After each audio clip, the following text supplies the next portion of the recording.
मप्र स्कूल शिक्षा विभाग, मध्य प्रदेश शिक्षा portal, http://shikaportalmp.gov.in। Student profile registration 2021-22। Profile updation computer पर एवं अपने स्मार्टफोन से ष-उपर बॉय ष-उपर। जानिए मोबाइल से कैसे करें रजिस्ट्रेशन। सब्सक्राइब कीजिए अमेजिंग स्मृति को। बेल आइकॉन को प्रेस कीजिए लेटेस्ट एजुकेशनल इंफॉर्मेशन प्राप्त करने के लिए। शासकीय विद्यालयों में कार्यरत शिक्षक अपने विद्यार्थियों का प्रोफाइल अपडेशन कंप्यूटर पर एवं अपने स्मार्टफोन से आसानी किस तरह से कर सकते हैं।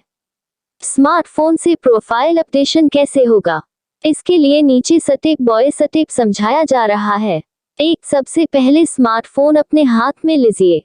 स्मार्टफोन पर छात्रवृत्ति अपडेशन का कार्य गूगल क्रोम पर या किसी अन्य ब्राउज़र पर नहीं हो रहा है तो आपको अपने प्ले स्टोर से प्रफन ब्राउज़र को डाउनलोड करना होगा, जो बेहद आसान है। उसे इस तरह से डाउनलोड कीजिए।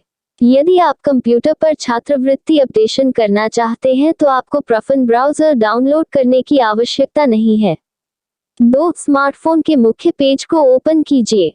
उस पेज पर इस तरह का गूगल प्ले स्टोर का आइकॉन दिखेगा। यह प्रत्येक स्मार्टफोन में इनबिल्ट होता है।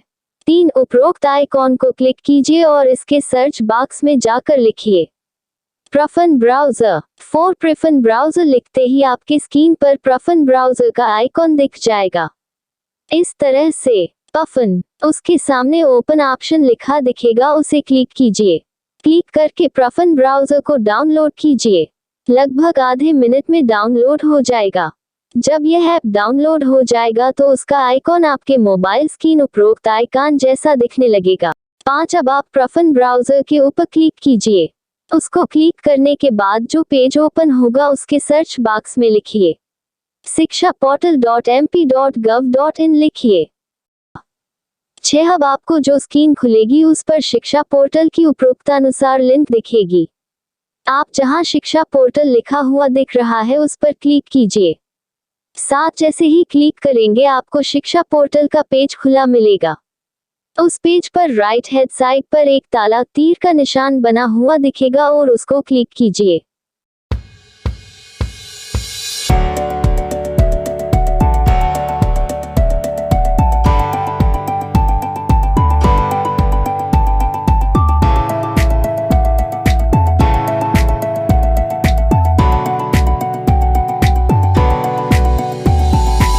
अब ब्राउज़र में समग्र शिक्षा पोर्टल से संबंधित सभी कार्यों को करने के लिए सबसे पहले इसमें 2 सेटिंग आपको कर लेना है। पहली, ब्राउज़र के राइट कॉर्नर पर 3 डॉट पर क्लिक करें और यहां से डेस्कटॉप साइट इनेबल करें। दूसरी सेटिंग, फिर से 3 डॉट पर क्लिक करके इसमें माउस के ऑप्शन पर क्लिक करके माउस को भी इनेबल कर लें।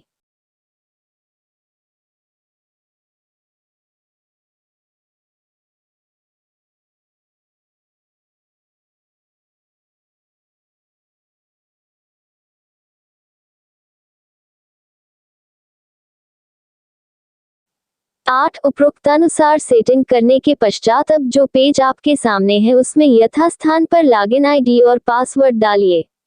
ये लॉगिन आईडी आप अपनी और पासवर्ड वही होना चाहिए जो देश वेतन पर्ची निकालने के लिए एजुकेशन पोर्टल पर डालते हैं।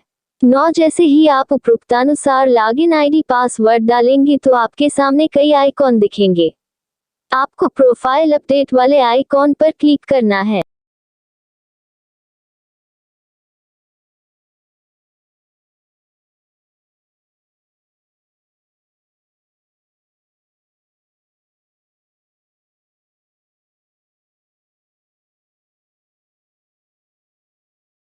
प्रोफाइल अपडेशन अपनी शाला के छात्रों की प्रोफाइल अपडेट करने के लिए शिक्षा पोर्टल पर लॉगिन के पश्चात इसमें एक ऑप्शन आपको दिखाई देगा स्टूडेंट प्रोफाइल मैनेजमेंट। इस ऑप्शन पर आपको क्लिक करना है। जैसे ही आप क्लिक करेंगे तो कुछ ऑप्शन आपको ऊपर दिखाई देंगे। इसमें जो दूसरा ऑप्शन है स्टूडेंट प्रोफाइल, इस ऑप्शन पर क्लिक करना है। जैसे ही आप के लिए करेंगे तो कुछ ऑप्शन ओपन हो जाएंगे।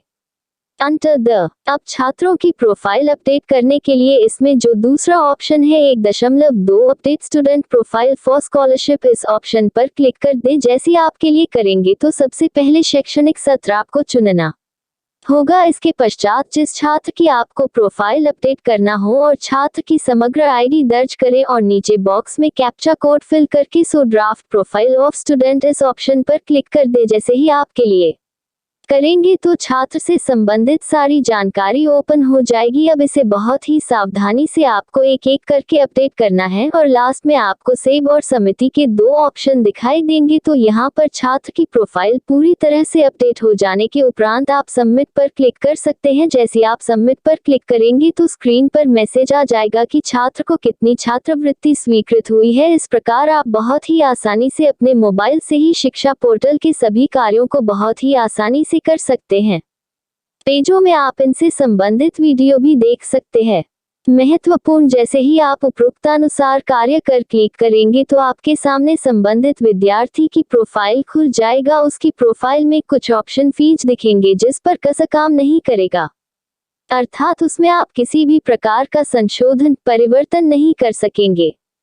यदि छात्र या विद्यालय इस फीस जानकारी में संशोधन करना चाहता है तो छात्र या उसके पालक को उसी कार्यालय में जाना होगा जहां से ये समग्र आईडी बनाई गई थी, वहीं से संशोधन या परिवर्तन संभव होगा। विद्यालय स्तर से परिवर्तन संभव नहीं है। 13 विद्यार्थी की प्रोफाइल के कुछ ऑप्शन की जानकारियां परिवर्तनशील होती है, अर्थात पिता की आय कम ज्यादा हो सकती है, छात्रावास की स्थिति में परिवर्तन हो सकता है, पिता जीवित थे और अब नहीं हो सकते हैं, बैंक खाते की स्थिति आदि आदि। इन सब कॉलमों को देखकर सही जानकारी भरते जाना है। इस कार्य को ही अपडेशन करना कहते हैं। बैंक खाता चालू हालत में होना चाहिए और खाता नंबर और आईएफएससी कोड सही होने पर और सही स्थान पर सही जानकारी भरने पर ही विद्यार्थी के खाते में स्कॉलरशिप जमा होगी, अन्यथा बैंक खाता गलत होने की सूचना प्राप्त होगी और विद्यालय को फिर से खाता नंबर अपडेट करना होगा। अतएव जानकारी सही भरी जाए ताकि समय एवं श्रम की व्यर्थ न जाने पाए। 14 जब आप उपरोक्तानुसार कार्य करते करते पेज के अंतिम छोर पर आ जाते हैं तो वहां पर सेव का ऑप्शन दिखता है, उस पर क्लिक कीजिए, जानकारी सेव हो जाएगी। उसी ऑप्शन के पास एक और ऑप्शन दिखेगा, उस ऑप्शन पर लिखा होगा सबमिट करें। आपने जिन जिन छात्रों की प्रोफाइल अपडेशन करने के बाद सबमिट पर क्लिक कर दिया है, कालांतर में वे सभी छात्र अपने आप आपको छात्रवृत्ति को लॉक करे वाले नए ऑप्शन में सूचीबद्ध होकर दिखाई देने लगेंगे। 15 छात्रवृत्ति लॉक करने का ऑप्शन यथासमय विभाग द्वारा शिक्षा पोर्टल पर अपडेशन ऑप्शन के पेज पर ही दिखाई देगा। उसे क्लिक करने पर आपके द्वारा जितनी भी प्रोफाइल अपडेट की गई है वो सब लाइन से दिखाई देगी।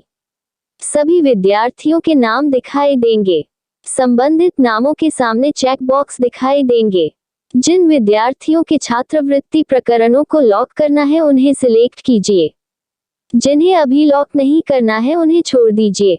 इसके बाद पेज के अंत में लॉक करने का ऑप्शन दिखेगा, आप उसको क्लिक करेंगे तो जिन विद्यार्थियों के प्रकरणों को आपने लॉक करने के चेक बॉक्स पर सिलेक्ट किया था वे सभी प्रकरण आपके पेज से हट जाएंगे और वीडियो लॉगिन अर्थात संकुल प्राचार्य की प्रोफाइल में दिखने लगेंगे। लॉक करने के बाद विद्यार्थी की प्रोफाइल में परिवर्तन संभव नहीं होता है। यदि फिर भी प्रकरण में सुधार आवश्यक है तो आप अपने संकुल प्राचार्य से मिलकर उस छात्र के प्रकरण को संकुल प्राचार्य से अस्वीकृत या रिजेक्ट करवा देंगे तो विद्यार्थी का प्रकरण फिर आपके लॉगिन आईडी से दिखने लगेगा और उसमें सुधार कर सकेंगे। नोट, उपरोक्त सभी कार्य बेहद आसान है। पहली बार में देखकर करना होता है इसलिए देर लगती है, दूसरी बार में आसान हो जाता है और तीसरी बार में तो बेहद आसान।